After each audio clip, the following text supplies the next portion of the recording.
જામનગરમાં school van મામલે ગંભીર બેદરકારીઓ જોવા મળી હતી। સ્કૂલ વાનમાં ક્ષમતા કરતાં વધુ વિદ્યાર્થીઓ ઘેટા બકરાની જેમ બેસાડવામાં આવે છે। આ અંગે આરટીઓ વિભાગ દ્વારા ક્ષમતા કરતાં વધુ બાળકો બેસાડતા વાહનોનું ચેકિંગ હાથ ધરવામાં આવ્યું હતું તેમજ અનેક સ્કૂલ વાન ચાલકોને દંડ ફટકારવામાં આવ્યા હતા। વાન ચાલકો શૈક્ષણિક સ્કૂલના નિયમોનું પાલન ન કરતા હોવાનું પણ સામે આવ્યું હતું। આરટીઓ જામનગર ખાતે સહાયક મોટર વાહન નિરીક્ષક તરીકે ફરજ બજાવું છું।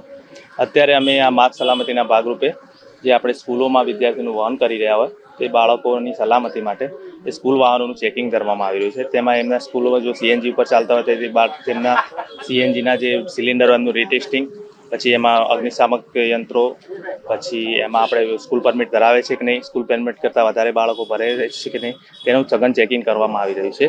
અને અમે બધા સ્કૂલ સંચાલકોને, પછી સ્કૂલ વાહન ચાલકોને બધાને અમે અપીલ કરીએ છીએ કે તમે વેલિડ સ્કૂલ પરમિટ ધરાવો, એમાં અગ્નિશામક યંત્રો લગાવો, એમાં જીપીએસ સિસ્ટમ લગાવો અને આપણા જે બાળકોની સલામતી પણ જેટલા પણ જે પ્રોવિઝન રાખવામાં આવ્યા છે તેનું પાલન કરવામાં આવે।